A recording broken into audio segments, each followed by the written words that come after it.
President Museveni mu kwogerako eri eggwanga ku kisaawe Kololo awerekeddwako First Lady era Minista w'ebyenjigiriza n'emizannyo Janet Kataha Museveni. President okwogerako eri eggwanga yeesigamye ku nnyingo 11 eya ssemateeka w'eggwanga. Asoose kujjukiza bannayuganda empagi 3 ez'ebyafaayo n'empagi 4 eza NRM.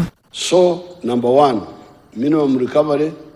Number 2, expansion of the small island economy.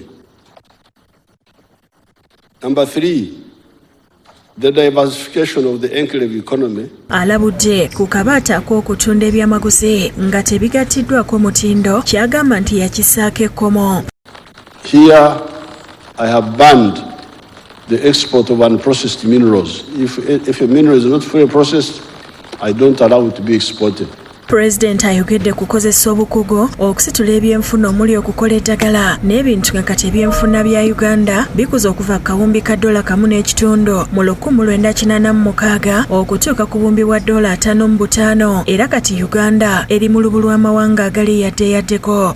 These measures have enabled the economy to grow from $1.5 billion in 1986 to now $55 billion by the foreign exchange method and $180 billion by the PPP method. Ategeezezza nti abakulembeze mu buvanjuba bwa Afrika baalina ekirowoozo eky'okwegatta mu 1963 ekitaasobokanga kati ensolo ku kizigo kweri. The picture below is can see our elders, Mzee Jomo Kenyatta, Mwalimu Nyerere, Mzee Mikono, with others, including delegation from Somalia, declaring the intention to achieve the federation that year, 1963. Ayogedde ku nsonga ya mwoyo gwa ggwanga nga basobodde okugatta bannansi era nti kyekibasobozesezza okuwangula akalulu enfunda zino. Patriotism, being able to unite the majority. That's why the NRM always wins with the majority on the first round when we go for elections. Agambye nti waliwo okusoomozebwa okutonotono okubaddewo okulemesa ebyensuubulagana naye nga Pulezidenti wa Kenya William Ruto yakugonzezaamu gye buvuddeko bwe yagendayo n'aggyawo obuwakatirwa. There are, however, still non-tariff barriers.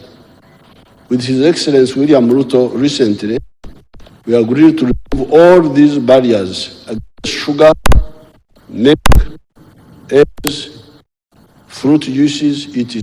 President ayogedde ku nteekateeka ey'okulwanyisa enguzi mu bitongole bya gavumenti ekiziŋŋamizza enkulaakulana. I've been getting good information about corrupt actors among the public servants, but also among the political actors. With firm evidence, we shall crush these traitors.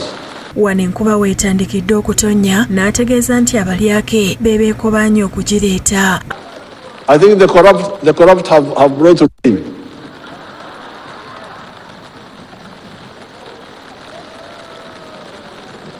You know, they work with our rainmakers. Ategeezezza nti azaawulira nti mu State House naye waliyo abajja ku bantu enguzi okumulaba kyagambye nti ajja kubagolola ettumba. I have been hearing that people, even in my office, take bribes from people to bring people to see me. Can you imagine? But fortunately, recently we arrested one of them. He's now in court.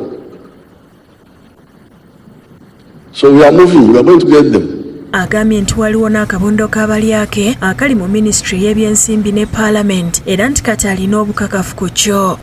From Ministry of Finance, they are running with the accounting officers of ministries to come to Parliament, working with some people there to provide certain funds, provided you take a share.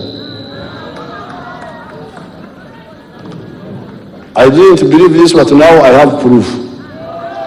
Kyokka President asoose kutegeeza nti asseewo ekisonyiwo eri abalyake naye ababaka ne bakigaana. Can arrange,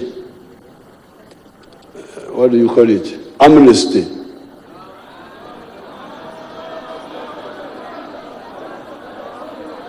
No amnesty. Very good. So you want blood?